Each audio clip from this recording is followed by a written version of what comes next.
이제 바로 이어서 2035년 모두가 함께 협력하고 번영하는 미래를 실현하기 위한 여러분의 통찰을 나누는 패널 토론을 시작하도록 하겠습니다. 다양한 학문 분야죠. 정치, 행정, 사회, 경영, 전자통신, 정보과학 등 전문가분들을 한자리에 모셔서 AI로 발견한 미래, 우리의 준비된 비전이라는 주제로 이제 깊이 있는 이야기를 나눠보도록 하겠습니다. 자, 그럼 이제 좌장님을 비롯한 패널 여러분들 모두 무대 위로 모시도록 하겠습니다. 네, 이번 토론은 정보통신정책연구원 김정원 부원장님께서 좌장으로 수고를 해주시겠고요. 김범수 한국정책학회장님, 박형준 한국정책학회장님, 백광현 대한전자공학회장님, 신병석 한국정보과학회장님, 양희동 한국경영학회장님, 이경원 정보통신정책학회장님, 임운택 한국사회학회장님, 정광호 한국행정학회장님, 그리고 허준 한국통신학회장님 모두 무대 위로 모시겠습니다. 네, 자 모두 자리해 주셨는데요. 박수와 함께 패널 토론 시작하겠습니다. 박수 부탁드립니다. 네, 자 그럼 좌장님 진행을 부탁드립니다. 네, 안녕하십니까. 정보통신정책연구원의 김정원입니다. 제5회 디지털 대전환 메가트렌드 컨퍼런스 첫 번째 세션 패널 토론을 함께 하게 되어서 매우 뜻깊게 생각합니다. 오늘 패널 토론의 주제는 AI로 발견한 미래, 우리의 준비된 비전입니다. 조금 전 저희 연구원 문아람 박사님께서 대표 발제를 하셨는데요. 그 내용을 바탕으로 해서 2035년 한국의 바람직한 미래 비전을 위해서 우리가 무엇을 준비하고 어떤 선택을 해야 하는지를 오늘 패널 토론을 통해서 같이 좀 논의해 보려고 합니다. 먼저 오늘 함께해 주실 패널 여러분들을 소개해 드리겠습니다. 제일 오른쪽 끝부터 소개해 드리겠습니다. 정보통신정책학회의 이경원 교수님 참석해 주셨습니다. 네, 그리고 그 옆에 양희동 한국경영학회 회장님 참석해 주셨습니다. 허준 한국통신학회 회장님 참석해 주셨습니다. 김범수 한국정치학회 회장님 참석해 주셨습니다. 이문택 한국사회학회 회장님 참석해 주셨습니다. 네, 제 왼쪽으로 정광호 한국행정학회 회장님 참석해 주셨습니다. 박형준 한국정치학회 회장님 참석해 주셨습니다. 백광현 대한전자공학회 회장님 참석해 주셨습니다. 그리고 마지막으로 신병석 한국정보과학회 회장님 참석해 주셨습니다. 네, 바쁘신 가운데 참석해 주신 모든 학회장님들께 감사의 말씀 드리고요. 지금부터 본격적인 패널 토론을 시작하도록 하겠습니다. 패널 분들께 두 가지 정도 질문을 드리려고 하고요. 저에게 주어진 시간이 1시간 정도인데 9분이 참석하셔가지고 말씀하실 시간이 뭐 맥스 한 6분, 7분 이런 정도 될 것 같아요. 두 가지 질문에 대해서 좀 효율적으로 말씀을 주시면 좋을 것 같습니다. 사실 뭐 시간이 많지는 않습니다만 저희들이 그 두 가지 질문에 대해서 사전에 드렸었기 때문에 그 부분에 맞춰서 효율적으로 말씀을 해주실 것이라고 생각이 되고요. 조금 전 대표 발제에서 2035년을 규정할 새로운 메가트렌드와 모두가 함께 성장하는 지속가능한 미래 비전의 방향을 제시해 주셨습니다. 오늘 패널 토론은 이 내용을 기반으로 해서 AI 대전환이 정치, 사회, 경제, 산업, 기술, R&D 그리고 공공복지 거버넌스 전반에 던지는 질문들에 대해서 각 분야를 대표하는 학회장님들과 함께 깊이 있는 논의를 이어가고자 합니다. 첫 번째 질문입니다. 우선 조금 들으신 그 대표 발제에 대한 간단한 코멘트 그리고 각 분야에서 바라볼 때 AI 대전환 관련해서 가장 핵심적이라고 생각하시는 포인트가 무엇인지 그리고 2035년을 향한 미래 비전에 대한 의견 이런 부분 등을 포함해서 한 2분 정도 내로 말씀을 주시면 좋을 것 같습니다. 먼저 그 순서는 뭐 소개한 순서대로 먼저 시작하겠습니다. 이경원 교수님부터 먼저 부탁드리겠습니다. 네, 안녕하십니까. 정보통신정책학회 회장 이경원입니다. 이 자리 배치가 맨 끝에 있다 보니까 제가 먼저 하나 이렇게 불안감이 있었는데 실현이 돼서 안타깝게 생각합니다. 그 문아람 박사님의 발제를 미리 보았고 그다음에 최근 이번 주 초에 뉴스 기사에서 중국의 바이두가 이제 인력 감축을 30% 한다라는 것을 보고서 불안감이 생겼습니다. 그리고 불안감이란 것이 이게 한번 꼬리에 꼬리를 물면 계속 진행이 돼서 암울한 생각까지 이르게 되는데 이 노동시장 그러니까 AI가 노동시장 자체에도 영향을 미치지만 경제 전반적으로 좀 악영향을 미칠 수 있다는 생각이 들어서 그런데요. 그러니까 고용이 줄어들면은 결국에 그 경제 성장은 기본적으로 이제 소비자가 소비를 해야지만이 이제 발전을 하게 되는데 고용이 줄어들면 이제 소비할 주체 수가 줄어들게 되고 그러면은 이제 경제 성장도 이제 안 이루어질 가능성이 있다라는 거죠. 물론 경제 성장을 구성하는 게 소비자의 소비뿐만 아니라 기업의 투자, 그다음에 정부의 지출도 포함이 되긴 하지만 이 모든 거는 사실은 소비자가 지출하는 것에서 기반을 하고 있기 때문에 이런 부분이 줄어들면 앞으로 좀 암울한 결과가 오지 않을까 해서 대신 걱정이 됩니다. 물론 과거 뭐 산업혁명 이후에 지금까지 계속 뭐 일자리도 없어지고 일자리도 계속 창출해 되어 왔지만 그래서 이제 일자리 창출의 속도가 일자리가 없어지는 속도보다 큰 면이 있었지만 이제 지금부터는 AI를 통해서 일자리가 감소하는 속도가 일자리가 창출되는 속도를 좀 상회하지 않을까 이런 걱정이 들더라고요. 그래서 그리고 이제 이게 우리나라만의 문제가 아니라 이제 글로벌하게 주요 이제 물론 AI를 안 쓰는 나라들도 있지만은 대체로 이제 선진국에 들어가는 그런 나라들은 AI를 활용하는 나라들이 대부분이기 때문에 이게 글로벌 이슈가 될 것 같은 생각이 듭니다. 그래서 이 부분을 좀 더 심도 있게 이 지금 미시적인 차원에서뿐만 아니라 거시적인 차원에서 논의를 해봐야 되지 않을까 이런 생각이 듭니다. 네, 감사합니다. 이어서 양희동 회장님 부탁드립니다. 네, 발표 잘 들었고요. 첫 번째 주제에 대해서 드리고 싶은 말씀은 AI를 바라보는 관점이 한 기술, 개인, 집단별로 좀 구분할 필요가 있다 생각이 듭니다. 기술에 관련돼 갖고는 이제 기술의 깊이와 폭차를 좀 구별했으면 좋겠는데요. 기술의 깊이, AI 깊이를 보게 되면은 이제 그 인프라, 파운데이션 모델, 그다음에 위에 이제 애플리케이션 단계가 있을 수가 있겠죠. 그 중에서 우리나라가 어디에 경쟁력이 있는 거 여러분 잘 아실 겁니다. 지금 우리나라와 외국, 특히 미국, 뭐 중국 말할 거 없이 그 투자 규모가 영이 2개 내지 3개 정도 차이가 나기 때문에 똑같은 경쟁을 할 수가 없어요. 여기야말로 우리가 선택과 집중을 해야 되는 분야입니다. 잘 한번 판단해 보십시오. 폭에 관련돼 갖고는 에코시스템, 생태계적인 관점이 필요한데 GPU가 23만 개가 필요하다. 좋습니다. 좋은데 거기에 들어가는 전력을 생각하면은 지금 무슨 전문가에 따르게 되면 지금 현 우리 대통령 임기 내에 그 23만 개를 돌릴 발전소 시설을 구축하기가 어렵다는 진단이 나옵니다. 이게 23만 개가 중요한 것이 아니라 얼마나 우리가 그걸 갖고 해낼 수 있느냐를 좀 우리 키스제에서 좀 정밀하게 분석해 주시면 감사하겠습니다. 두 번째 개인 차원에서는 사실 아까 할루시네이션도 나왔습니다만은 이 할루시네이션의 근본 원인이 이제 AI의 목적은 개인의 만족입니다. 얘가 제가 뭐가 만족하는지 알고 나오는 현명한 애예요.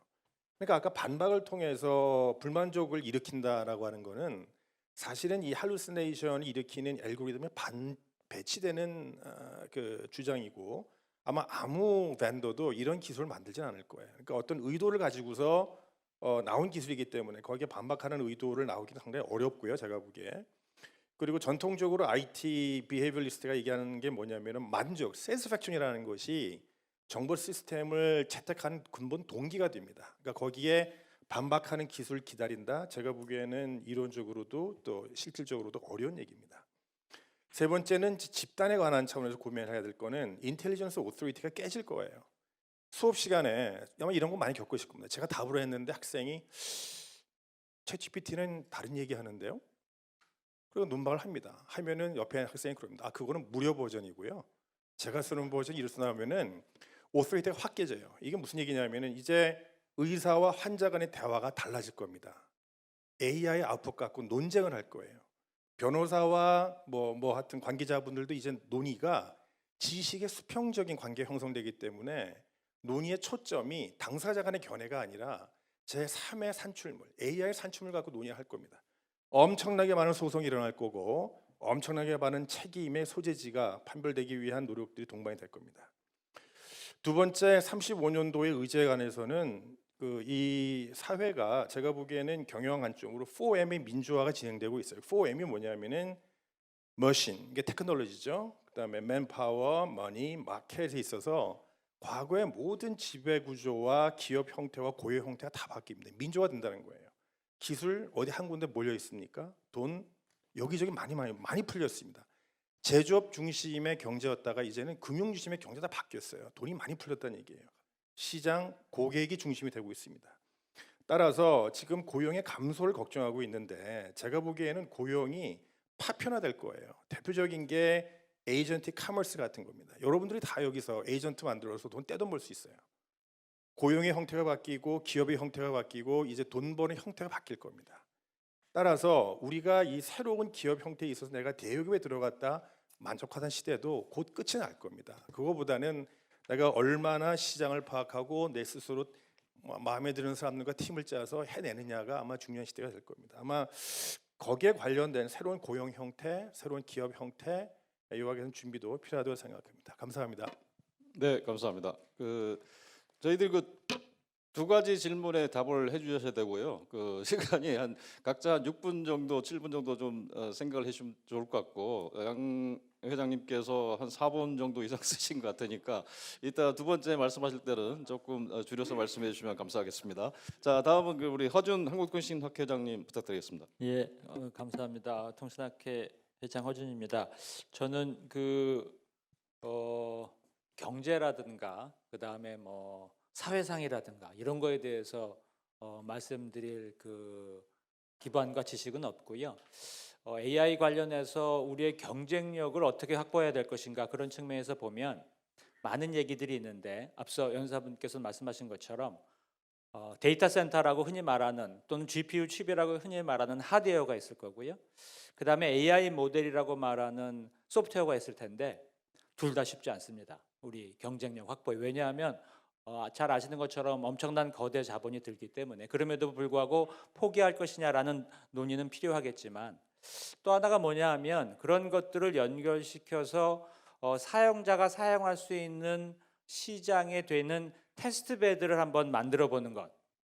이런 거는 저희가 이제 통신학회니까 기존에 있는 정보통신망의 장점을 활용해서 거대 자본들이 우리 테스트 베드의 통신망을 통해서 하드웨어와 소프트웨어를 연결시키고 사용자들에게 소위 말하는 돈 벌 수 있는 사업의 형태가 될 수 있는가.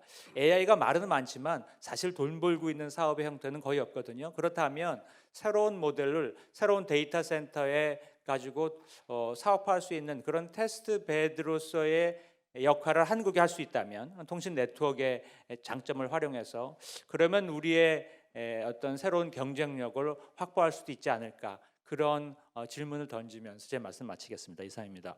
네, 고맙습니다. 다음은 김범수 회장님 부탁드리겠습니다. 예, 안녕하세요. 한국정책학회 회장 맡고 있는 김범수 교수입니다. 오늘 문아람 선생님 기조 발제 잘 들었고요. 저는 그 발제에서 말씀해 주신 내용 가운데 정치 분야와 관련 있는 두 가지 점에 좀 주목해서 말씀드리고 싶습니다. 아마도 여기 계신 모든 분들이 잘 알고 계시겠습니다만 최근 한국 정치의 가장 큰 문제 중에 하나가 이념적 양극화입니다. 그래서 상당히 양극화되어 있는 상태이고 그리고 이러한 양극화를 촉진하고 이렇게 가져온 가장 큰 원인 중에 하나로 꼽히는 것이 아마도 잘 알고 계시겠습니다만 뉴미디어입니다. 그리고 그러한 뉴미디어, 특히 유튜브라고 할까요? 이제 이런 알고리즘이 추천 메커니즘이나 이런 것들이 상당히 좀 이 편향을 가지고 온다는 이야기를 많이 하고 있었는데요. 아마도 AI가 가져오는 변화는 기존의 뉴미디어가 가져왔던 변화보다 더 큰 변화를 우리 사회 그리고 특히 우리 정치에 영향을 미칠 것으로 생각을 합니다. 앞서 그 기조 발제에서 두 가지 메가 트렌드 중에서 이야기 나왔던 것이 두 가지가 제가 주목한다고 말씀드렸는데 첫 번째가 탈진실화입니다.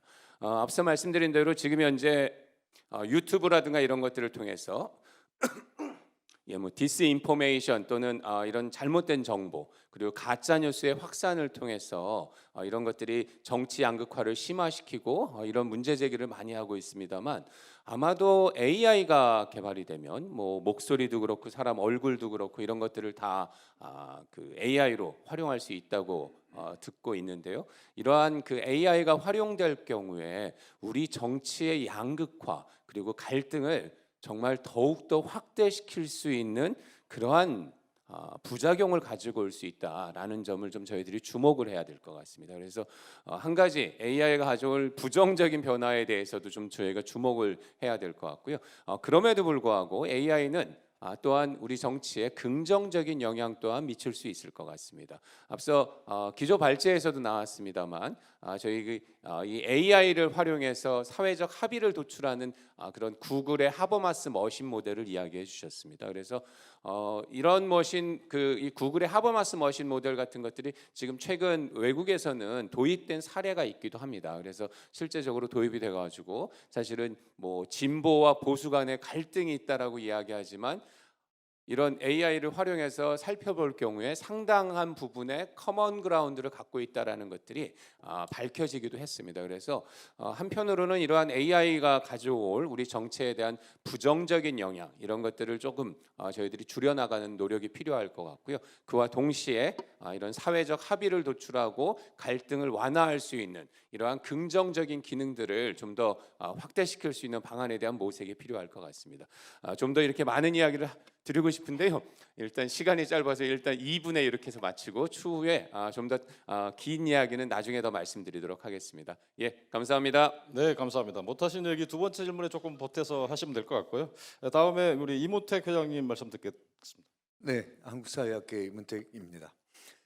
오늘 앞서서 문아람 박사님께서 굉장히 좋은 기조 발제를 해주셨는데요. 이제 포괄적인 진단 전망이 나왔는데 저희도 그 사회학하는 입장에서 일단 일부에서는 진단, 그다음 두 번째 만대에서는 좀 전망을 이렇게 말씀드리고자 합니다.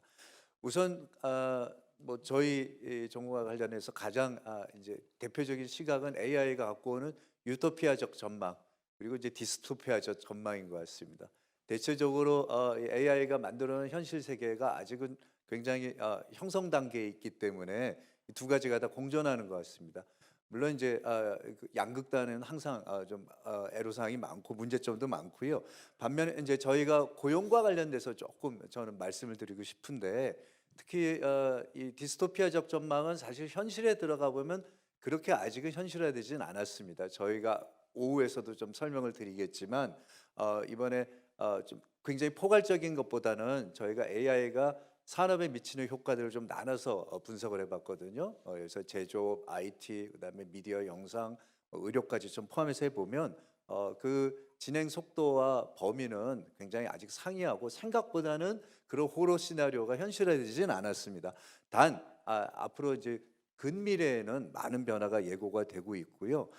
그래서 이제 우리가 나중에 조금 더 말씀을 드리겠지만 여기서 말씀드리고 싶은 거는 조금 더 현실적인 분석이 필요하다라는 말씀을 일단 드리고 싶고요. 그 다음에 두 번째 포인트는 이제 사회 안전망입니다. 당연히 앞서서도 말씀드렸지만 노동의 고용의 변화가 생기면 안전망의 문제가 이제 생길 수밖에 없는 거고 다른 말로 표현하면 불평등이 문제겠죠. 근데 이제 과거에 이제 불평등은 계층의 문제로 우리가 보통 이해를 했지만 지금 AI가 갖고 오는 변화의 또 다른 측면 하나는 이제 개인적으로 개별화 현상이 좀 더 심화될 가능성이 많고 또 하나는 지역적 측면입니다. 우리가 AI 이전에도 이미 이제 산업 공동화 문제부터 지역의 소멸 문제 여러 가지 논의가 있었지만 특히 이제 취약한 이 지역들은 특히 지역에 많기 때문에 우리가 이제 지역 문제를 어떻게 갖고 오느냐 이것이 이제 앞서 김범수 회장님께서도 말씀하신 이제 민주주의 위기하고 또 여러 결합될 수 있고요. 그래서 일단은 전망에서도 말씀드리겠지만 개인의 어떤 이 AI 변화에 의해서 역량 강화, 그다음에 직무 양상, 그다음에 어떻게 AI와 인간이 신뢰 구조를 형성할 수 있는가 이런 부분이 이제 우리가 앞으로 주목해야 될 부분이 아닌가 말씀드리고 싶습니다. 네, 감사합니다. 다음은 정강호 한국행정학회장님 부탁드리겠습니다. 예, 여러분들 반갑습니다.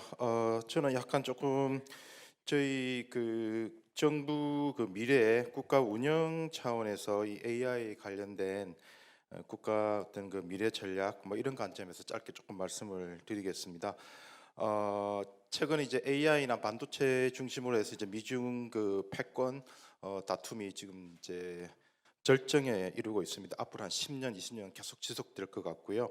근데 이 와중에 이제 저희도 지금 휩쓸릴 수밖에 없는 그런 상황인데 경제학이나 그쪽에서는 최근 이제 신산업 정책 뭐 이런 차원에서 논의가 되고 있고 이게 다 AI하고 지금 직접 직결됩니다. 보니까 과거에는 이제 이게 이 국가 간의 무역 경쟁 그러니까 이게 기원은 저희 이제 그 사회과학자 유명한 분 그 알버트 허시만 교수님이 이제 그 국가 간의 무역을 내셔널 파워 국가 간의 그 패권 관점에서 봤습니다. 그때 나치 독일을 사례를 예를 들어 가지고 엄청난 그 공업화 전략을 폈고 모든 제품을 생산해서 압도적인 이제 공업 생산을 했는데 그러다 보니까 영국이라든지 특히 중부 유럽, 남유럽이 제조업이 초토화가 됐습니다. 경쟁력이 떨어지기 때문에 그게 지금 그 중국의 전략입니다. 그게 지금 그 당시에 이제 허시만이 그 두 가지 그 패권 전략을 이야기한 하나는 이제 그 공급망의 어떤 그런 그 의존성. 그러니까 지금 중국의 히트로 80%를 장악하고 있잖아요. 그게 이제 공급망 의존을 강 인플루언스라 그러는데 영향 효과가 있고 또 하나는 이제 중국의 또 장점이 과잉 생산입니다. 압도적으로 모든 제품을 다 생산해 가지고 상대방 관련 국가들 보고 아예 엄두를 못 내게 만듭니다. 그 생산에 대해서 이런 두 가지 전략을 이제 중국이 펴고 있는데 이게 이제 허시만의 그런 전략하고 비슷한 것 같아요. 내셔널 파워. 그러니까 이걸 지금 저희 AI 준비 대응을 효율성 관점에서 접근하시면 안 됩니다. 물론 이제 효율적으로 운영하면 좋습니다만 국가 그 생존 차원에서 자원이 모자라면은 R&D라든지 필요한 부분에 AI 쪽을 갖다 써야 돼요. 지금 그래서 이런 그 효율성이 아니고 생존 관점에서 국가 총력전을 펴야 된다. 이제 그런 말씀을 드리고 싶고 이미 이제 미국하고 중국이 그렇게 하고 있습니다. 그래서 신산업 정책에 있어서 기본 패러다임 변화는 기존의 경제 관점에서 산업 정책을 했는데 국가가 도와주고 해가지고 코스트 다운 해가지고 관세 매기고 해가지고 뭐 경제적으로 우월한 지위를 점하는 뭐 그런 식으로 그 차원이 아니라는 거죠. 그 차원을 넘어선 상대방 국가 완전히 항복할 때까지 밀고 가는 그런 이제 생존 전쟁 개념으로 접근을 해야 된다. 그런 이제 논의가 최근에 많이 나오고 있죠. 저희도 그래서 아마 앞으로 그 AI 인력 인재 양성이라든지 AI 그 반도체라든지 그 다음에 이제 여러 가지 그 관련된 공급망 이런 걸 재편할 때 이런 국가 총력적 차원에서 AI 전략을 펴고 대통령이 좀 중심이 되어 가지고 주요 기업들하고 협력해서 총력전을 펴야 되는 게 아닌가 그런 말씀을 드리고 싶습니다. 예. 네, 감사합니다. 다음 박형준 학회장님 부탁드리겠습니다. 예, 한국정책학회장 박형준입니다. 먼저 방대한 데이터를 바탕으로 어떻게 보면 우리 사회가 마주할 10년 후의 미래를 친밀하게 그려주신 문아람 박사님과 키스디 연구진께 노고에 깊은 감사 말씀드립니다. 많은 거 배웠습니다. 어떻게 보면 그거를 보고 정책학을 연구하는 학자적 관점에서 제가 좀 주목하는 핵심 포인트는 기술과 제도의 공진화입니다.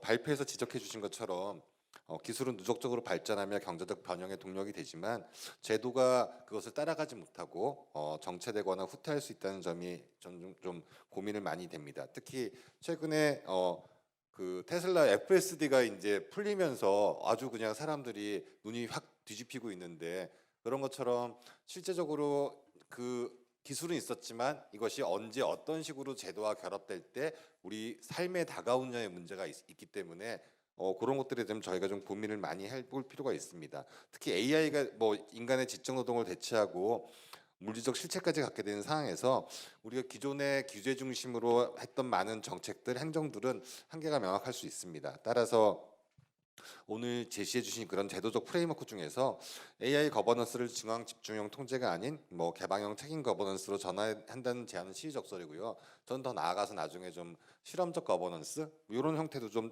나중에 얘기하겠지만 전환하는 것도 고민하고 있습니다. 그래서 어떻게 보면은 지금 정부가 AI를 막 이끌고 가고 있는데 그렇게 이끌어가는 그러니까 통제의 권자가 아니라 어떻게 보면 이해관계자를 잘 조정해서 이끄는 아키텍처 플랫폼으로 좀 나가는 방향이 가야 되지 않을까 그래서 생각을 하고 있고요. 다음으로는 우리가 2035년을 향한 미래 비전에 대해서 말씀드리면은 연관되지만 저는 시민과 전문가가 가장 바람직한 미래로 생각하는 AI 협력 변형 사회를 꼽은 것처럼 좀 우리가 어떻게 하면 같이 갈 수 있냐에 대한 고민이 필요할 것 같습니다. 어떻게 보면 지금 AI 만능주의로 흐르고 있는 지금 현실에 있어서 실제적으로 그런 우리가 나가는 실제의 현실과 AI가 그려지는 세상이 가져다줄 어떤 편익에 대한 이상 사이에서 조금 우리 치열한 고민, 그 다음에 거기에서 나올 수 있는 문제점들을 좀 고민해볼 필요가 있을 것 같습니다. 어떻게 보면 AI 과실이 흔히 빅테크 기업에 독점되지 않고 사회 전체적으로 확산될 수 있는 기업 기관 분배 시스템을 어떻게 만들 것인지, 더불어서 시민을 단순한 수혜자가 아니라 AI와에 대한 뭐 이제 흔히 통제까지는 아니더라도 AI에 같이 갈 수 있는 뭐 주권자로서 양성시킬 수 있는 그런 시스템이라든지 교육 시스템이라든지 이런 것들에 대해서 좀 고민을 저희 학회가 열심히 해봐야 될 것 같고요. 제가 인문사회 융합인재 사업단이라는 거를 이제 꾸리고 있는데 이 사회과학도 요즘에 인문학도 AI 없이는 요즘 사회에서는 진행할 수 없으니까 어떻게 그런 역량을 키울 수 있는 것인가에 대한 그런 것들을 좀 해보려고 하는데 교육부나 과교정통부에서는 AI는 이공계나 하는 거지 왜 너희한테 예산을 주지? 라는 형태를 여전히 가지고 있는 것 같습니다. 근데 여러분 보시면은 지금 AI가 이렇게 활성화되는데 정말 우리가 프롬프트를 제대로 사용하고 활성화할 수 있는 것 지금 학교에서도 제대로 못 배우고 있는데 제가 봤을 때는 직접 그 30대, 40대, 50대, 60대 분들이 과연 것을 잘 활용할 수 있는지 만드는 것도 중요하지만 잘 활용하고 그 활용 속에서 어떻게 하면 새로운 서비스나 새로운 것들을 만들어내고 어떤 것들이 우리에게 더 유용한 것들을 가져올 수 있는지에 대한 그런 논의가 되고 공론화가 돼야 되는데 지금은 우리는 아직까지도 어떻게 하면 이걸 잘 어떤 걸 만들어내 가지고 그걸 통해서 돈을 이제 흔히 말해서 기술 베이스에서 어떤 생산을 가져오는 그런 형태로만 좀 접근을 하기 때문에 이게 나중에 좀 사회적으로 2035년에는 과연 AI가 어떤 모습을 가져올지에 대한 고민이 됩니다. 그래서 그런 것들에 대한 좀 논의가 필요할 것 같습니다. 다음으로는 할 말이 많지만 시간이 좀 다 된 것 같아서 마치도록 하겠습니다. 예. 다음 우리 백광현 학회장님 말씀 부탁드리겠습니다. 네, 감사합니다. 전정학회 백광현입니다. 문화람 연구위원께서 AI 시대에서 우리 여러 가지 분석과 이제 방향 제시를 해주셨는데요. 결국 이제 AI 우리가 이걸 잘 만들어야 되잖아요. 그래서 그 공학적인 측면에서 몇 가지만 말씀드리도록 하겠습니다. 공학적인 측면에는 어느 정도 방향성이 있습니다. 근데 이제 중요한 건 우리나라가 잘하고 또 급하게 해야 될 게 뭐냐 하는 건데요. 먼저 반도체 칩 잘 만들어야 되죠. 아까 우리 양희동 회장님께서도 인프라 구축은 에너지 인프라 구축은 되게 시간도 오래 걸리고 어렵다고 하셨고 사실입니다. 그러다 보니까 우리가 잘할 수 있는 반도체 칩을 굉장히 효율적게 만들면 됩니다. 그게 이제 첫 번째 우리가 해야 될 일이고요. 우리 자동차 연비 좋은 거 만드는 거랑 똑같다 보시면 되겠습니다. 그다음에 이 모델 같은 경우도 경량화 당연히 시켜야 됩니다. 그러니까 우리가 보면은 우리 일상생활에서 학생들 공부 별로 안 하고 시험 잘 볼 수 있게 만드는 그런 모델을 만들어야 될 거로 생각합니다. 그래서 AI 다이어트가 필요하고요. 마지막으로는 이제 다 아시는 것처럼 이게 저전력 온 디바이스 AI를 우리가 잘 개발해야 됩니다. 이 세 가지는 우리나라에서 잘할 수 있는 거고요. 그다음에 오늘 이제 자세한 내용들은 오후 세션에서 세션 네 번째에서 저희 전정학회 소속 교수님께서 좀 더 자세하게 말씀드릴 텐데 하여튼 이 부분에 대한 내용을 저희가 2부 세션에서 제가 좀 더 자세하게 말씀드리겠습니다. 네, 감사합니다. 네, 감사합니다. 마지막으로 신병석 학회장님 부탁드리겠습니다. 네, 정보과학회장 신병석입니다. 첫 번째 위원님께서 첫 발표가 긴장되신다고 하셨는데 토론하다 보면 마지막 자리에 있으면은 할 얘기가 별로 없습니다. 앞에서 좋은 말씀들을 너무 많이 해주셔서요. 저희는 회원 수가 한 4만 명 정도 되고요. 그 소프트웨어하고 컴퓨팅 분야의 전 분야를 다 다루는 종합 학술 단체입니다.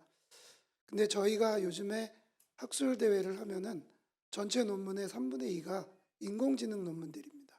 인공지능 응용과 인공지능 이론. 그만큼 인공지능이 저희 학술계뿐만 아니라 산업계 전체를 지금 지배하고 있는 상황이고요. 실제로 저희는 마치 전쟁터로 본다면은 최전방에서 싸우는 군인들처럼 실제 기술을 개발하고 연구를 해야 되는 그러한 분들의 집단입니다. 그러다 보니까 일반 분들은 인공지능을 보면은 놀랍다, 신기하다 말씀하시지만 저희는 좀 두려움을 많이 느끼거든요. 어떤 측면이냐면 들어가 보면은 뭐가 될지 잘 모르는 미지의 세계이기 때문에 두렵고요. 지금 후에도 말씀드리겠지만 저희가 만들고 있는 모델들 중에 많은 부분들이 아직 내부가 어떻게 되어 있는지 잘 모르고 이것들이 어떻게 동작하는지 설명하기 어려운 부분들이 많이 있습니다. 앞으로 더 높은 수준의 인공지능이 만들어지면은 우리가 과연 통제 가능할지, 그리고 이것의 동작을 설명 가능할지 좀 걱정되는 부분들이 있거든요. 그리고 두 번째로는 무서워서 안 가고 싶은데 또 주변에 있는 많은 국가들, 경쟁하는 국가들이 다 그걸 하고 있기 때문에 안 할 수도 없습니다. 그래서 저희는 어쨌든 이제 국가의 지원을 받고 또 많은 분들이 필요에 따라서 기술 개발을 진행해 나가고 있는데 그 부분에 대해서 많은 이해와 지원을 좀 해주셨으면 하는 부탁을 드리고요. 이제 인공지능은 단순히 기술이 아닙니다. 국가의 모든 역량을 집결해야 되는 중요한 산업 그리고 중요한 생태계가 되었습니다. 그래서 단순히 학계의 역할뿐만 아니라 산학연 그리고 정부 그리고 국민들 모두가 여기에 관심을 가지고 참여하는 그러한 분야가 되었고요. 오후에 저희 그 메가트렌드 컨퍼런스에서 이런 부분에 대한 많은 인사이트를 얻어가시기를 바랍니다. 감사합니다. 네, 감사합니다. 학회장님들께서 각 분야에서 생각하는 AI 전환 관련된 이슈 그리고 핵심 과제에 대해서 중요한 말씀들을 해주신 것 같고요. 시간이 지금 40분이 채 안 남았습니다. 지금 사회자 역할이 이게 시간을 딱 지켜야 되는 건데 우리 학회장님들 말씀에 제가 중간에 들어가서 뭐 그만하시라고 할 수는 없는 거고요. 그 앞에 그 시간이 지금 보이고 있으니까 두 번째 그 질문을 제가 드리면 각자 한 4분 내로 말씀을 해주시면 좋을 것 같습니다. 두 번째는 이 분야 간 연결과 협력의 관점에서 좀 더 그 얘기를 나눌 수 있으면 합니다.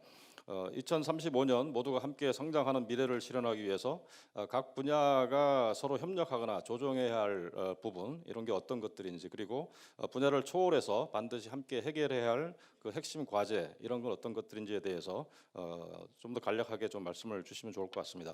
먼저 그 AI 주도 혁신과 성장 구조 재설계라는 측면에서 이경원 회장님, 양희동 회장님, 허준 회장님께 질문을 드리려고 합니다. 먼저 이경원 회장님께는 우리 앞에서 뭐 AI에 따른 사회경제 파급 효과에 대해서 잠깐 대표 발제에서 있었는데 그 기업이 AI 전환을 제대로 진단하고 그 결과를 바탕으로 2035년을 향한 새로운 비전을 세우기 위해서 가장 우선적으로 점검해야 할 그런 요소는 어떤 것들이 있는지에 대해서 좀 말씀해 주시면 감사하겠습니다. 네, 뭐 말씀하신 것처럼 지금 AI가 기업 경쟁력 자체를 결정하는 아주 핵심 자원이면은 틀림없습니다. 사실 또 그리고 기업이 인공지능을 활용하기 시작한지도 꽤 오래되었는데요. 그런데 정작 AI 전환이 실제로 어떤 변화를 만들고 있는지 그리고 기업 내부에서 어떤 운영상의 변화가 일어나고 있는지는 아직 충분히 평가되고 있지 않은 것도 사실이라고 생각합니다. 아마도 기업마다 인공지능을 활용하는 정도가 다르기 때문일 수도 있을 것입니다. 그래서 지금 시점에서 가장 중요한 과제는 AI 전환을 단순 기술 도입, 인공지능 도입 여부가 아니라 기업과 산업이 어떻게 변화하고 있는지를 진단하는 체계로 바라보는 것이 적절하다고 생각합니다. 이번 메가트렌드에서 저희 학회가 이런 문제의식을 반영한 연구를 진행을 했습니다. 학술적인 논의는 오후 세션에서 이루어질 텐데요. 여기서 간단하게 말씀을 드리면 저희 학회는 이제 AI 전환 준비 지수라는 지표를 개발을 했고 2,200개가 넘는 기업들에게 좀 적용을 해봤더니 AI 전환이 재무 성과나 혁신에는 분명 긍정적인 효과가 있지만 동시에 산업 내 집중도 상승, 기업 간 격차 확대 같은 이중적인 효과도 나타내고 있음을 확인했습니다. 2035년 향한 비전을 세우기 위해서 우리가 우선적으로 점검해야 할 요소로 두 가지를 가져왔습니다. 기업 간 격차 완화 이슈도 중요한 것이지만 이거는 뭐 오래된 이슈라서 여기선 차치하는 걸로 하고요. 첫 번째는 이제 AI 전환을 객관적으로 측정할 수 있는 진단 체계의 정립입니다. AI 기술 도입 여부를 넘어서 기업이 지금 전환의 어느 단계에 있는지, 기술이 이제 조직 전체에 얼마나 확산되는지, 나아가 그 결과가 비즈니스 모델 변화로 이어지는지까지 평가를 해야 의미 있는 판단이 가능하다고 생각합니다. 산업별로 그다음에 기업 규모별로 아마 특성이 달라서 AI 도입에 대해서 강조점이 다를 수가 있습니다.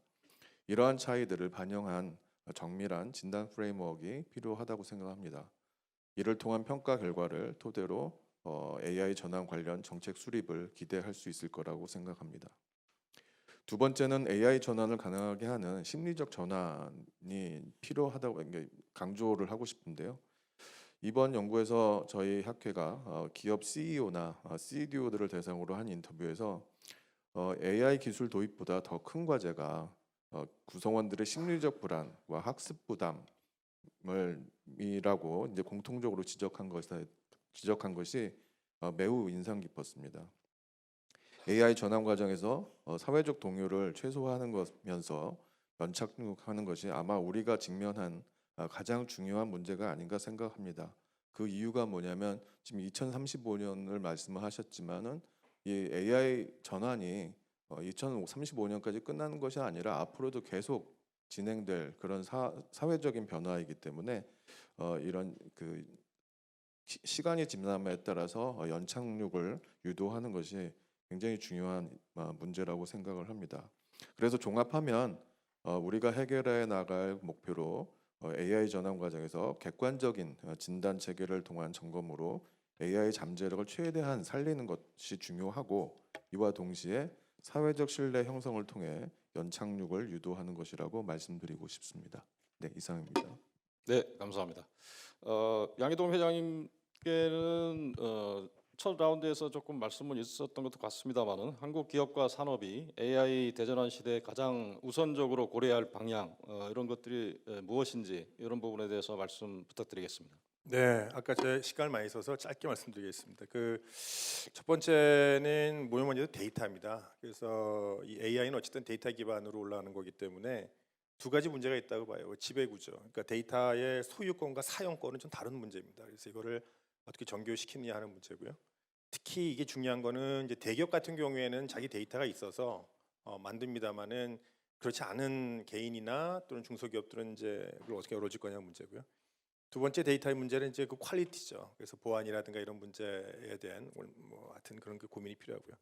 두 번째는 이제 국가 경쟁력, AI에 관한 이제 국가 경쟁력 문제, 토토스 미디어나 랭킹이 많이 나오는데 AI라고 해서 꼭 IT만의 경쟁력 또 우리가 무시할 수는 없습니다. 물론 투자 금액이 영이 두 개를 살려놨지만 왜냐하면 그렇지 우리가 지금 쓰고 있는 IT들이 우리가 자체 기술 없으면 종속되게 되면 굉장히 비용이 많이 발생합니다. 서브린 AI는 그 중요하다고 보고요. 그다음에 그 IT 업체들 그거는 이제 제조업 기반이니까 우리나라가 굉장히 중요하다고 보고요.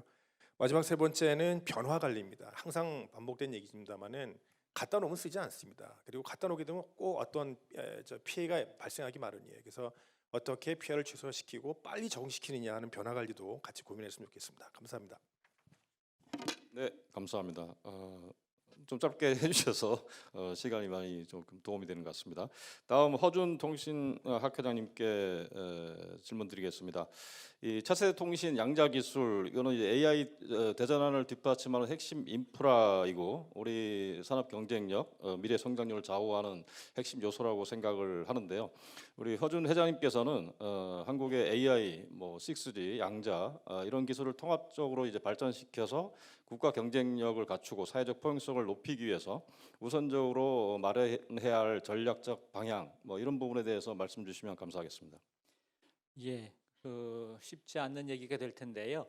AI는 기술적인 얘기가 될 것 같습니다. 저는 배경이 그렇듯이 여러분들이 앞으로 접할 AI는 세 가지 형태가 될 겁니다. 하나가 이제 소위 말하는 온 디바이스 AI라는 거죠.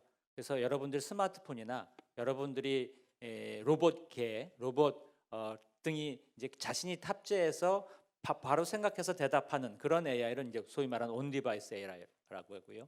그게 대척점이 지금 여러분들이 챗GPT에 뭔가를 물어보면 이게 인터넷을 타고 가가지고 챗GPT 서버에 가서 대용량의 데이터 센터에서 답을 얻어서 가져오게 되죠. 그건 굉장히 많은 전력과 굉장히 많은 통신 오버헤드를 요구합니다.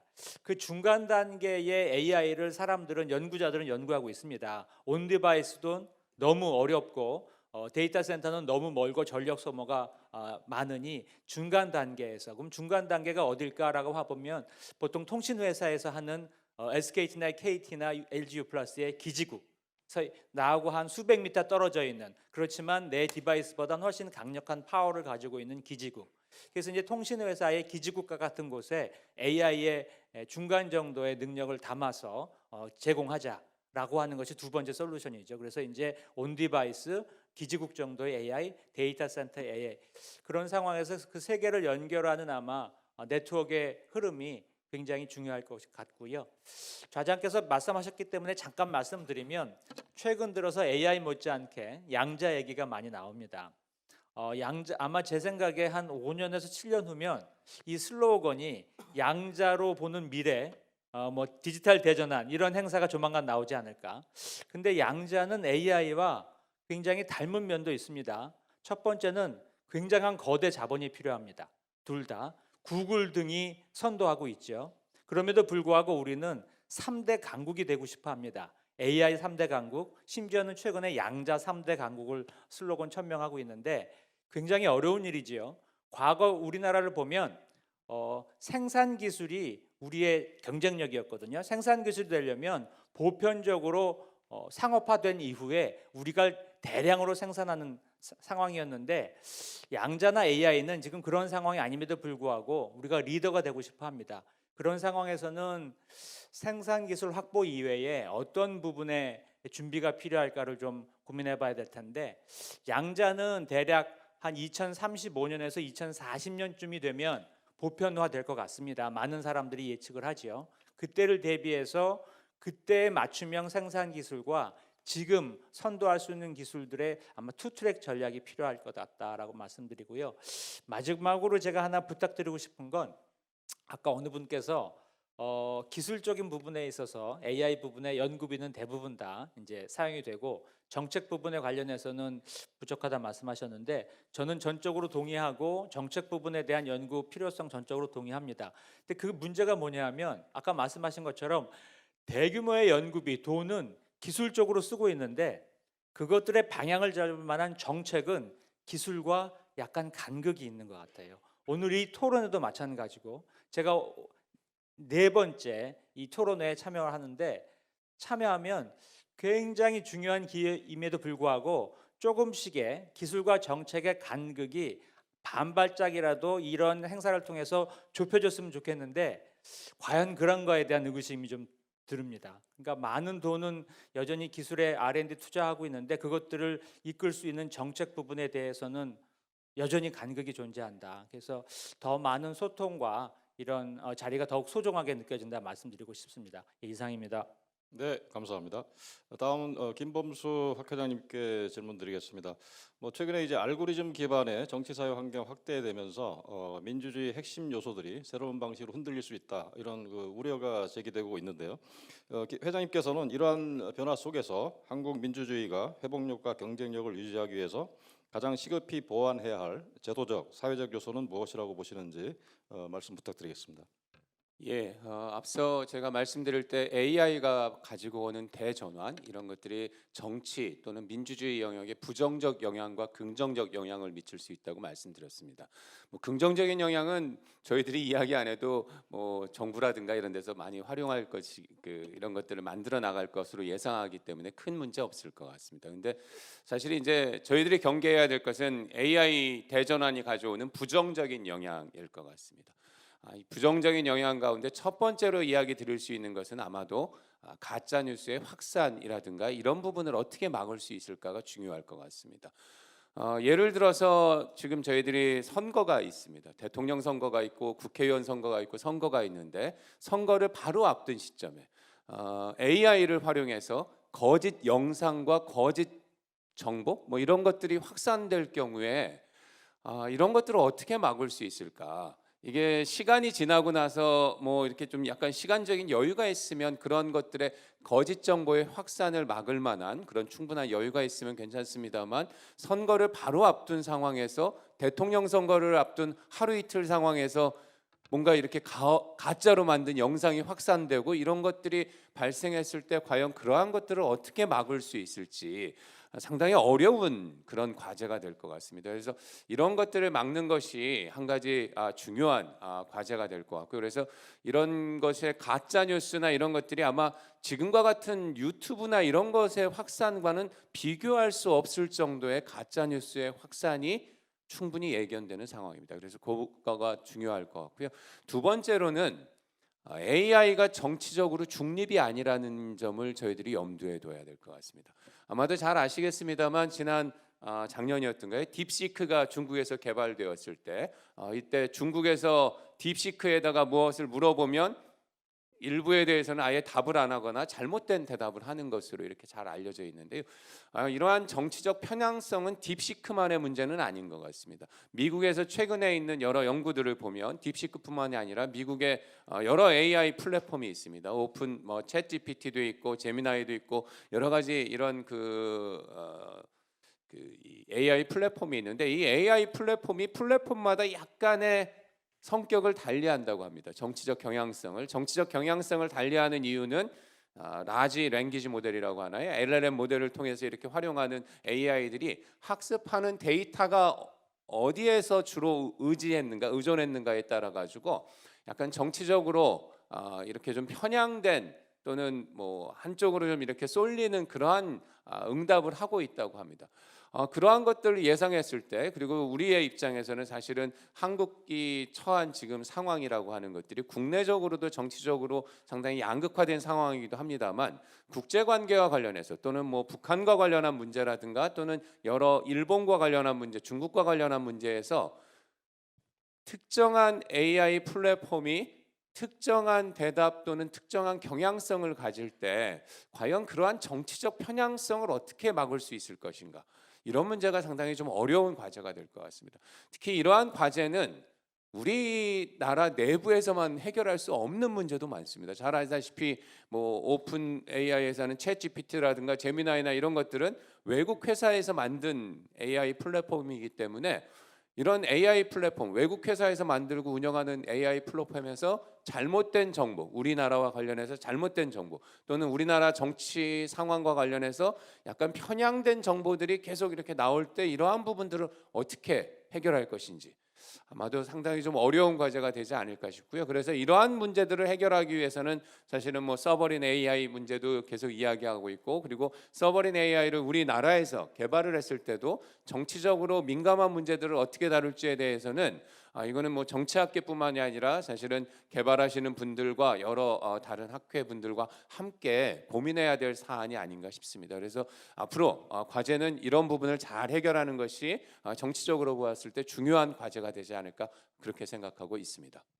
네, 감사합니다. 다음은 우리 이문택 회장님께 질문드리겠습니다. 그 대표 발제에서 잠깐 얘기가 있었고 우리 학 회장님들도 앞에서 말씀을 주셨는데 AI 전환이 이게 빠르게 진행되면서 노동의 불안정이라든가 일자리 구조 변화, 뭐 그리고 이제 양극화 문제 이런 것들이 이제 심화될 가능성이 많이 있는 것 같고요. 특히 그 20세기 복지 국가를 지탱해온 노동 사회가 기술 변화와 사회 경제 압력 속에서 급격히 재편되고 있다라는 이제 지적도 많은 것 같습니다. 회장님께서는 2035년 AI 시대를 대비해서 한국 사회가 새로운 사회 협약을 만들어가기 위해 가장 먼저 논의해야 할 핵심 과제는 무엇이라고 보시는지 말씀 부탁드리겠습니다.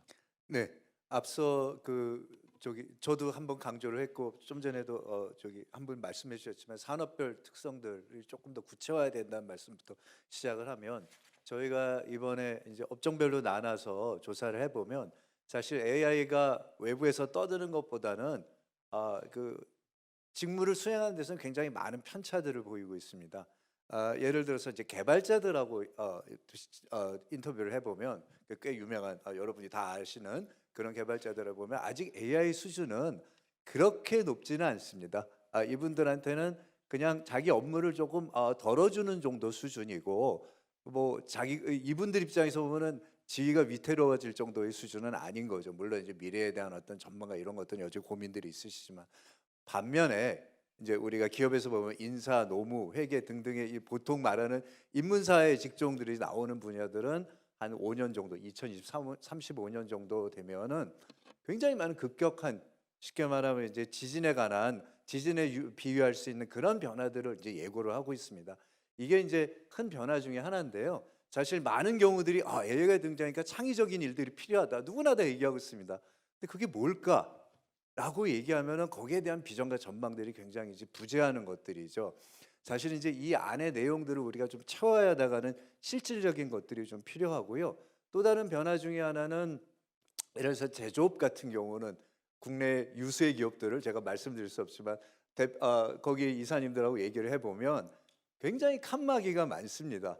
그러니까 실질적으로는 지금 우리가 아까 말한 오픈AI나 뭐 제미나이를 쓸 수가 없어요. 그 기업은 정보 보호 때문에. 그럼 AI를 실제로 기업에서 쓰는 수는 굉장히 낮다는 거죠. 그러니까 이게 우리가 생각하는 것과 현실은 굉장히 다르게 움직이고 있다. 물론 이제 여기서도 지금 자체 AI 개발하기 위해서 굉장히 애를 많이 쓰고 있지만 현실은 그렇다는 겁니다. 그러면 이제 생산과 경영과 그다음에 이것들 우리가 공정과정 프로세스, 우리가 산업공학에서는 CPS 프로세스가 아직도 한국에서는 생각보다 그렇게 높지가 않다는 걸 알고 저도 깜짝 놀랐는데요. 그러니까 우리가 이제 현실적으로 들어가서 이게 어떻게 작동하는지를 봐야지 AI가 후라 프로그램 안에서 이제 움직이는 건 굉장히 위험하다. 그래서 이제 결론을 좀 들어가 보면 일단 이제 숙련 향상이나 직무에 대한 역량 강화는 굉장히 중요합니다. 그런데 이제 이게 과거 산업사회 시대처럼 표준화된 모델로 가기가 굉장히 어려워요. 우리가 보통 이제 직무급제 가자, 뭐 고용보호에서나 노동부에서 많이 이런 얘기를 하지만 사실은 거꾸로 AI가 직무 통폐합을 굉장히 빠르게 진행을 시키고 있습니다. 아까 말한 그런 대기업이 상당히 더디고 있고요. IT 산업이나 미디어 영상 같은 경우는 굉장히 빠르게 움직여서 좀 죄송하지만 저희가 만났던 어떤 경영 대표는 앞으로 기획 경영만 하는 사람 일자리는 없어질 거예요라고 하는 이야기를 할 정도로 굉장히 빠른 직무 통폐합이 벌어지고 있다. 근데 흥미로운 건 뭐냐면 미국의 실리콘밸리가 예를 들어서 IT 산업에서 그렇게 많은 소위 말하는 가파 기업들이 그렇게 많은 보수와 뭐 이런 조건 좋은 고용 조건을 줌에도 불구하고 실제로 긍선 용수가 4년이 안 돼요. 굉장히 이제 빠르게 변화되는 이유는 직무급제 때문에 그렇습니다. 근데 국내 같은 경우는 오히려 직무 통폐합제를 그동안에 유지했고 있기 때문에 아까 말한 대기업의 어떤 팀장님 같은 경우는 그게 이제 장점이라고 보기도 하는 거죠.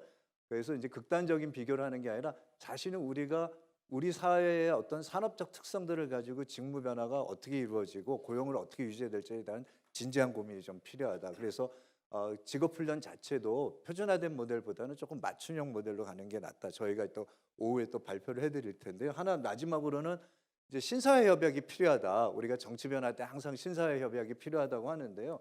사실은 인간 중심의 기술 발전들을 어떻게 유지해야 될지 개발해야 될지 고민을 해야 되는 것들이고 그다음에 이제 전환 논의할 때 우리가 이제 디지털만 얘기하지만 사실 이제 그린 전환도 같이 맞물려 있습니다. 이 두 개의 기술들을 어떻게 결합시켜서 좋은 일자리를 만들고 직무를 향상시킬지 마지막에 이제 사회 혁신이 필요한 거죠. 반드시 여기서는 낙오자들이 생길 수밖에 없기 때문에 이 부분들에 대한 이제 사회 안전망 내용들을 어떻게 구축할 것인가라는 진지한 고민들이 이제 현실적으로 따라와야 하지 않을까 이렇게 말씀드리고 싶습니다.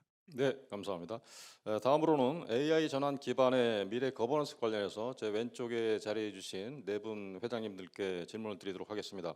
먼저 정광호 한국행정학회장님께 질문 드리겠습니다. 최근 지정학적 불확실성 그리고 글로벌 기술 경쟁 심화 이런 부분으로 해서 우리나라 핵심 산업이라든가 국가 경쟁력이 압력을 받고 있다. 뭐 이런 우려가 지금 제기되고 있는데요. 회장님께서는 이러한 그 복합 위기 속에서 우리 산업 경쟁력을 지키고 동시에 사회 전체가 함께 성장할 수 있는 그런 국가 전략 이런 부분들을 마련하기 위해서 우선적으로 추진해야 할 방향 이런 게 어떤 거라고 생각하는지 말씀 부탁드리겠습니다. 예, 저는 아까 좀 전에 이제 이 뭐 디지털 전환 관련된 특히 이제 AI 중심으로 이제 모든 그 산업 생태계뿐만이 아니고 글로벌 이제 패권 전쟁 구도가 다 바뀌고 있기 때문에 국가 총력전이 이제 필요하다 말씀을 드렸는데 뭐 관련해서 이제 그걸 뒷받침하기 위해서는 이제 AI 관련된 역량 그러니까 뭐 그냥 AI 리터러시라고 할 수 있는데 이 부분에 대한 국가 차원의 새로운 그 AI 시대의 그 역량 지도를 좀 만들고 여기에 맞춰서 그런 그 우리 산업 경제 그다음에 뭐 국방 과학 기술 그다음 일상 저희 뭐 민주주의라든지 삶의 어떤 복지를 위한 거기 필요한 그런 그 AI 리트러시가 뭔가 이를 좀 고민하고 적극적으로 조금 육성하는 그 인재들을 뭐 이런 게 필요하다고 봅니다. 크게 두 차원이 있다고 보는데 첫 번째는 이제 일반 이제 국민들 차원인데 이건 뭐 우리 탑 과학 기술자부터 일반 뭐 저희 평범한 시민까지 다 포괄하는 이제 영역에서 볼 수 있는 그 AI 리터러시입니다. 그래서 뭐 AI 리터러시는 AI 관련된 모든 이제 그런 그 기술이라든지 지식 뭐 이런 걸 잘 이제 활용을 하고 자기 어떤 그런 경제적 목적이나 어떤 자기 삶의 어떤 그 목표에 맞춰 가지고 효과적으로 이제 활용을 하는 이제 역량이라고 정의할 수 있는데요. 근데 한편으로는 지금 AI라는 굉장히 좋은 이제 칼, 그러니까 뭐 챗GPT라든지 뭐 어떤 또 좋은 칼들이 나올지 모르겠는데 AI 칼이라고 볼 수 있는데 이 좋은 칼을 잘 쓰려고 그러면 결국은 이제 그게 필요한 기술이 필요하고 그 다음에 이 또 칼을 가지고 뭐 살인을 하거나 범죄를 하거나 또 이렇게 해서는 또 안 됩니다. 그래서 이런 종합적인 측면에서 어떤 그 AI 역량을 이제 봐야 된다. 그래서 결국은 이 부분은 저희가 아날로그로 돌아갈 수밖에 없는 그런 상황입니다. 그래서 우리가 읽고 쓰고 말하고 이 상상하는 역량 뭐 이런 거를 이건 AI 통해서 기르면 안 되죠. AI에 종속될 수밖에 없기 때문에 우리 인간 스스로 책을 읽고 인간 스스로 가지고 있는 그 역량을 키우는 그런 기존의 그 아날로그 역량을 반드시 병행해서 가야 된다. 최근에 저희 그런 그 국가 간 리터러시 측정을 하면 한국 사람들이 책을 안 읽어가지고 OECD 바닥 꼴찌 수준이에요. 일본하고 핀란드하고 보니까 여전히 1, 2등을 하던데 책을 많이 읽으니까 그렇죠. 예, 이 문제가 좀 심각해서 이걸 같이 병행을 해야 된다. 절대로 이런 그 우리가 아날로그 역량이 뒤처진 상황에서 AI 역량을 높일 수가 없다. 결국은 원천은 거기서 나옵니다. 그다음 두 번째는 조금 구체적으로 이제 좀 전에 역대 회장님들 말씀하셨는데 우리 제조업 쪽의 그 여러 가지 그 지식 노하우 그러니까 지금 AI도 결국은 이제 데이터로 들어가가지고 AI가 학습을 해서 자기 역량을 발휘하기 때문에 우리가 데이터화 되지 않는 암묵지가 있습니다. 우리가 고려청자를 만든다든지 모르겠어 우리가 그 우수한 그 LNG 여러 가지 그런 거대한 배를 만들 때 굉장히 보이지 않는 용접 기술이 굉장히 중요하다는데 그런 암묵지가 아직도 여전히 남아 있는 AI와 별개로 어떤 그런 그 지식 영토 같아요. 그래서 이런 부분들을 각 분야별로 어쨌든 양성을 해야 될 것 같고 이걸 이제 결국은 AI하고 연계해 가지고 쓰는 그런 역량이 좀 필요한 것 같습니다. 아마 민간 기업들에서 뭐 굉장히 많이 이런 부분 준비를 하고 있을 것 같는데 지금 피지컬 AI라 그러는데 아마 그런 부분에 대한 국가 차원의 지원과 인재 양성을 좀 정부가 적극적으로 좀 지원해주는 이제 그런 게 필요할 것 같고요. 또 한편으로는 이제 우리가 이야기하는 글로벌 탑 중에 그런 과학기술 AI 분야에 뭐 그런 게 필요한데 상당히 열악합니다. 그게 이제 미국, 중국이 압도적이고 최근에 이제 네이처가 발표한 그 과학기술 인덱스 보면은 그 AI 반도체도 포함이 되겠죠. 거기 뭐 그 중국이 한 탑 10개 기관 중에 한 8개, 미국이 뭐 하버드하고 MIT랑 스탠퍼드 한 2개 정도, 우리나라는 뭐 근처 가지도 못해요. 그러니까 이 부분에 있어가지고 엄청난 격차가 있다. 그래서 이런 지금 최근에 국가과학기술 뭐 그런 뭐 석좌 교수 이런 걸 한다는데 1년에 1억을 주고 뭐 이렇게 한다는데 이거 왜 이런 식의 조금 그냥 쇼업을 하는지 모르겠어. 아무 효과도 없는 그 1억 주고 누가 하겠습니까? 미국에 몇십억씩 막 돈을 주고 있는데 몇백억씩. 그러니까 지금 그 문제에 대한 국가 차원의 어떤 그런 그 AI 역량 지도에 대한 그런 그 중장기 전략을 짜고 정권에 상관없이 조금 이런 부분을 우리가 밀고 갈 수 있는 그런 준비가 좀 전략적으로 갖춰주지 않으면 상당히 좀 어렵다 이제 그런 생각이 좀 듭니다. 예. 네, 감사합니다. 그 다음은 우리 박형준 회장님께 질문드리겠습니다. AI 대전환으로 인해서 뭐 다양한 기회가 우리를 뭐 상상할 수 있는 이런 것들이 상당히 있는 반면에 또 그 못지않게 그 복잡한 위험들 이런 부분들이 이제 발생할 거다라고 예측이 되고 있는데요. 이 AI 시대의 복잡성을 관리하고 우리 사회 구성원 모두가 공감할 수 있는 더 나은 대한민국 시스템을 만들기 위해서 정책적으로 가장 시급히 갖춰야 할 요소는 무엇인지 말씀을 부탁드리겠습니다. 예, 어떻게 보면 우리가 마주한 인공지능 시대에 이 AX 시대는 단순하게 어떻게 보면은 어떤 소프트웨어를 도입하고 그걸 어떻게 활용할 것인가 하는 차원의 문제는 아닌 것 같습니다. 학교에서도 AI가 들어오면서 교육하는 방식이 완전하게 달라졌습니다. 어떻게 보면 우리 생활 방식을 바꾸는 건데요. 우리 사회에서도 아마 정부에서도 지금 정부의 운영 방식, 시민과의 소통 구조, 정책이 창출하는 공공가치의 본질도 어떻게 보면 나중에 바꿀 수 있는 거대한 그런 파도와 같습니다.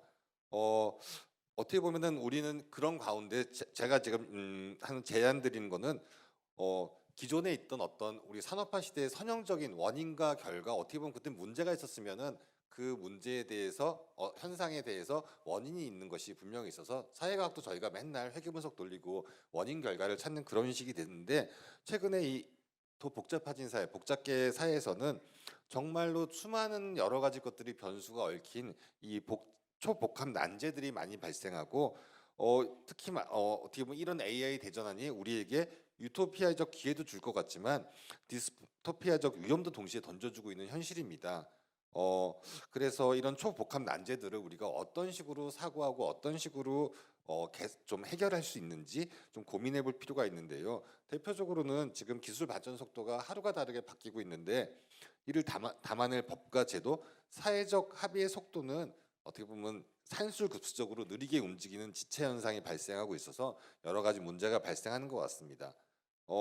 이런 복잡성의 위기를 관리하고 국민 모두가 좀 공감할 수 있는 더 나은 대한민국 시스템을 만들기 위해서는 저는 한 3가지를 생각합니다. 첫 번째는 그래도 인간 중심적인 어떤 디자인, 정책이 디자인 돼야 될 것 같고요. 두 번째는 단순한 나무를 보는 것이 아닌 전체 숲을 보는 시스템적 사고에 기반한 선제적이고 실험적인 정책 설계가 디자인이 이루어져야 될 것 같습니다.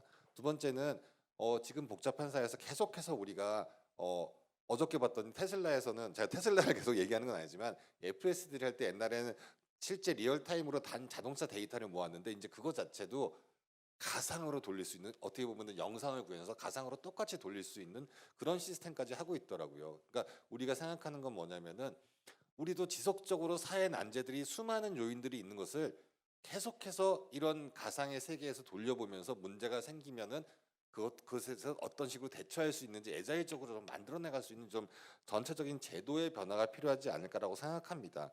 어떻게 보면 이게 이제 문제가 뭐냐면은, 지금의 어떻게 조직 문화, 어떻게 보면 효율성만 따지는 이런 조직 문화, 그 다음에 법적 규제, 심리에 관리, 윤리적 이슈 같은 것들이 실제 우리 사회에 AI가 도입돼서 어떻게 파장이 날지를, 인과지도를, 시스템적 디자인을, 지도를 그려서 우리가 한번 고민해보고 그 루프 안에서 이것이 변하면 다른 것에 어떻게 영향을 미칠지 쭉 좀 변화하는 그런 블루프린트를 그렸으면 하는 것이 얘기입니다. 알다시피 딥러닝 기반의 AI는 의사결정 과정을 알기 어려운 블랙박스 구조로 되어 있습니다. 근데 여러분, 정책이 결정되고 행정이 결정될 때 나중에 AI를 도입해서 한다 그러는데, 국민들이나 사람들은 그 안이 어떻게 결정되지 궁금해할 수밖에 없는 그런 또 현상도 발생할 수 있기 때문에, 그 과정에 대해서 우리가 아까 얘기했던 시스템적인 디자인, 그 알고리즘 루프가 우리를 국민과 공감하면서 볼 수 있는 그런 것들도 우리가 좀 고민해봐야 되는데, 그렇게 돼야지 기술적 타당성을 넘어서 사회적 수용성을 확보할 수 있는데, 지금 현재 그것이 좀 안 되기 때문에 그런 것들을 고민해 볼 수 있고,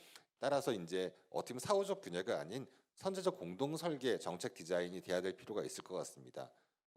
이런 것이 가능해야지 AI 협력 변형 사회로 갈 수 있다고 생각하고, 여기에는 결국 수용성을 위한 인문사회적 가치와 윤리, 시민의 목소리를 반영하는 그런 선제적 알고리즘 을 공동 코디자인하는 프로세스가 필요할 것 같고요. 이런 것이 있어야지 혁신의 안정장치가 생겨서 우리 사회에 감당할 수 있는 것 같습니다. 더불어서 이제 그것에 끝나는 것이 아니라 지속적 발전하기 위해서는 우리가 이제 흔히 말하는 정책 학습에 기반한 실험적 거버넌스, 요즘에 애자일 중요하듯이 실험적 거버넌스를 좀 도입해가지고 지금 예측 불가능한 속도로 변화하고 있고, 우리가 예측하는 순간 또 변화하고, 예측해서 이렇게 될 거라고 생각하는 순간 그것 또 변화하는 그런 형태에 있어서 경직된 법과 제도는 이런 혁신을 발목 잡는 경로 우전성의 함정에 빠질 수 있기 때문에, 이제 그런 것들에 대해서 우리가 완벽한 실험실을 제공하고 테스트베드를 통해서 과감하게 신기술을 현장에 적용해보고 부작용의 성과를 데이터를 추적해서 학습을 통해서 기술과 제도가 공진화할 수 있는 시스템으로 나가야 되지 않을까라는 것이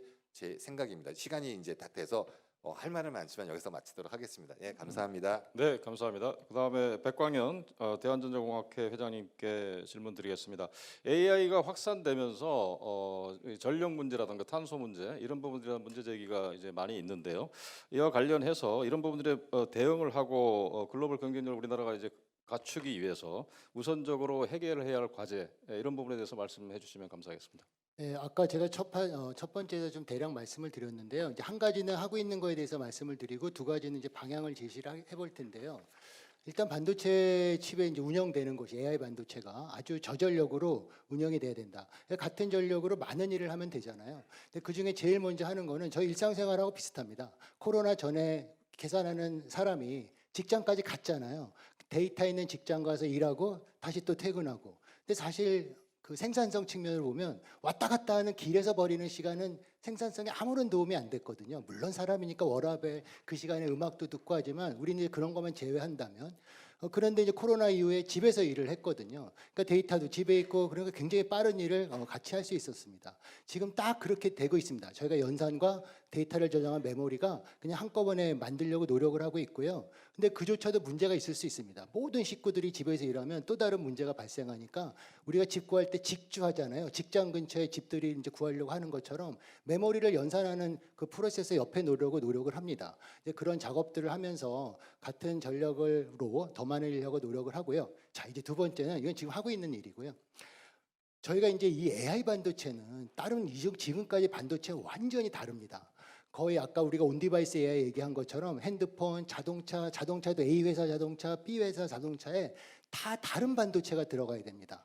그러다 보니까는 그야말로 융합형 인재가 필요합니다. 하드웨어도 알아야 되고 소프트웨어도 알아야 되고 시스템도 알아야 되고 심지어 정책도 알아야 됩니다. 내가 정책 없이 다 개발했는데 이게 우리나라에서 쓸 수 없는 거면 안 되는 겁니다. 그래서 오늘 우리 바로 이 정책연구원에서 해주신 이런 세미나가 저한테 굉장히 중요하다고 생각을 하고요. 이런 융합형 인재를 길러야 되는데 문제는 다 아시는 것처럼 요즘 공학도 잘 진학도 안 하고 다른 분야로 많이 진학을 하잖아요. 그럼 융합형 인재들을 우리가 양성하는 것도 중요하지만 당장 현재 있는 융합형 몇 안 되는 인재를 킵하는 것도 중요하거든요. 그러려면 좀 빠르게 이렇게 보상 같은 성과의 보상이 따르는 제도들을 빨리 확립을 해야 될 것 같습니다. 그래서 저희 지금 생각으로는 30대 뭐 2, 30억씩 뭐 이렇게 벌 수 있는 그런 뭐 스탁 옵션이나 이런 게 다 제대로 제도화되면 우리나라 스탁 옵션 제도에 문제점이 엄청 많거든요. 그러니까 그런 게 빨리 미국이나 선진국과 같이 된다 그러면 우리나라에도 앞으로 이제 다른 분야로 지나가지 않고 이런 AI 반도체 쪽으로 많은 융합형 인재들이 진학할 거로 생각을 하고요. 아주 옛날에는 자부심 하나로 끝났습니다. 저 핸드폰에 내 반도체 칩 들어가. 그거 하나로 제가 월급을 얼마 받건 자부심으로 살았는데 요즘은 절대로 그런 세대가 아니니까 그런 정책이 확립됐으면 좋겠습니다. 감사합니다. 네, 감사합니다. 마지막에 우리 신범석 학회장님께 질문 드리겠습니다. 이 AGI 시대가 곧 온다, 뭐 조만간 이제 올 거다, 뭐 이런 예측들이 많이 있는 상황인데요. 이 AGI 시대에는 인지, 추론, 메타 인지 기술 이런 부분들이 고도화되고 산업 전반에서 지능화라든가 인간 AI 협업이 빠르게 확산될 것으로 예측이 됩니다. 학회장님께서는 우리나라가 이제 AGI 시대 산업 혁신을 준비하는 데 있어서 가장 시급히 해결해야 할 과제가 무엇인지 말씀 부탁드리겠습니다. 네, 뭐 AGI에 대해서 아시는 분도 계시겠지만 또 처음 들어보시는 분들도 있을 것 같아서 간략히 말씀드리겠습니다. 복잡한 게 아니고요. 사람처럼 생각하고 사람처럼 추론하고 또 사람처럼 창의할 수 있는 그런 인공지능을 만들자는 겁니다. 지금 나와 있는 인공지능 기술들은 그 부분적인 기술들은 어느 정도 되고 있지만 앞서 다른 의원님이 말씀하셨지만 그 수준이 아직 높은 편은 아니고요. 그 다음에 사람을 대체할 만한 수준은 되지 않습니다. 여기에는 인지 기술, 사람과 같이 인지하는 기술이죠. 예를 들어서 말로 또는 글로 지금 다 프롬프팅 하시죠. 근데 이제 아마 AGI가 되면은 그 사람의 표정만 보고도 이 사람이 뭘 원하는지를 파악하고 그에 대한 답을 줄 수 있는 이런 것들이 될 것이라고 생각하고 목표하는 기술입니다. 그리고 여기도 중요한 게 기억에 대한 겁니다. 지금은 당장의 현상만 가지고 판단을 내리지만 이제는 장기적인 기억, 경험 이런 것들을 바탕으로 해서 체계적이고 전략적인 그러한 추론과 판단을 할 수 있도록 하는 그러한 인공지능 기술입니다. 그래서 궁극적으로는 사람 또는 사람을 넘어서는 슈퍼휴먼을 만들어내는 그런 기술이라고 할 수 있겠는데요. 이와 관련해서 한 두 가지 정도 기술적인 측면과 산업적인 측면의 말씀을 간단히 드리면 기술적인 측면에서 제일 중요한 게 데이터입니다. 지금 저희가 데이터가 무지하게 많은 것처럼 보여지지만 실제로 그중에 학습에 쓸 수 있는 잘 정제된 데이터들이 별로 없거든요. 그리고 거기에는 프라이버시 이슈라든지 또 보안의 이슈라든지 이런 것들이 같이 포함되어 있기 때문에 우리가 좋은 학습을 시킬 수 있는 그러한 데이터를 구하는 것이 굉장히 중요합니다. 두 번째는 두 번째로 중요한 건 이제 알고리즘에 대한 부분입니다. 우리 모델 앞서서도 말씀드렸지만 더욱더 복잡하고 정교한 모델이 사용되어야 되는데 이 모델이 우리가 통제 가능하고 또 왜 이런 결론을 냈는지 설명 가능한 그러한 모델들을 만들어내야 되거든요. 그래서 굉장히 많은 연구자들이 이에 대한 연구를 진행을 하고 있습니다. 근데 지금까지도 이게 어려운 문제였는데 앞으로 AGI를 위한 모델은 지금보다 훨씬 더 복잡하고 어려운 일이 될 것이라 많은 인력과 자원이 투입이 돼야 될 것으로 생각하고 있습니다. 산업적인 측면에서는 결국 중요한 게 선진국들을 중심으로 자원과 기술이 집중되어 있다는 겁니다. 저희가 지금 끼어들어갈 수 있는 포인트가 무엇이 있는지 찾아야 될 거고요. 또한 국제적인 협력과 공조, 전략적인 제휴 이런 것들이 필요할 것이고요. 마지막으로 한 말씀만 드린다면은 인력 양성입니다. 지금 뭐 빅테크 기업들이 저급한 프로그래머들을 많이 해고하고 있고 그 때문에 컴퓨터 쪽에 진학을 안 하려고 하는 그러한 추세들이 되고 있는데 그러한 사람들을 포함해서 고급 인력과 중저급 인력들이 다 상생할 수 있는 그러한 정책적인 그 해결책을 찾는 것이 중요하다고 생각합니다. 이상 마치겠습니다. 네, 감사합니다. 정확히 시간을 딱 맞춰서 끝내주셨네요. 오늘 그 바쁘신 일정 속에서 이 구대 학회 회장님께서 참석해 주셔가지고 정말 통찰력 있는 그런 말씀들을 해주신 것 같습니다. 사실 저희 메가트렌드 과제하면서 지금 참석하신 구대 학회가 같이 협동 연구 형태로 진행을 계속 해오고 있거든요. 그래서 오늘 지금 패널 토론에서 말씀 주신 내용들에 대해서 아마 오후 세션에서는 직접 그 연구에 참여하셨던 분들이 좀 더 구체적이고 뭐 실행력 있는 이런 뭐 과제들을 아마 얘기해 주실 것 같습니다. 그래서 오후에도 계속 그 관심을 가져서 좀 지켜봐 주시고요. 그 저희들이 이제 AI는 얘기한 지가 꽤 된 것 같고 여기저기서 다 뭐 AI를 얘기하고 있는데 이거 AI에 대한 미래라는 거는 뭐 누구라도 뭐 정확하게 예측하기는 쉽지 않은 부분인 것 같습니다. 그럼에도 불구하고 AI 전환에 따라서 야기할 수 있는 뭐 긍정적, 부정적 측면 이런 부분 어떤 것들인지에 대해서는 계속해서 그 저희들이 분석을 하고 예측을 해야 되는 것 같고요. 그 관련돼서 어쨌든 성공적으로 AI 전환을 이제 추진하고 우리나라가 이제 경제 현 정부에서 AI 3대 강국으로 목표를 하고 있는데 그런 부분뿐만 아니라 그 부작용이라도 역기능 이런 것들을 어떻게 헤쳐나갈 건지 이런 것에 대한 과제를 발굴하고 추진하는 이런 노력들이 상당히 필요할 것 같습니다. 저희 키스디도 그렇고 우리 학회에 계신 분들도 그런 부분과 관련돼서 앞으로 많은 도움을 주실 수 있으면 감사하겠습니다. 네, 오늘 세션을 함께해 주신 모든 분들께 감사드리고요. 이상으로 패널 토론을 마치도록 하겠습니다. 감사합니다.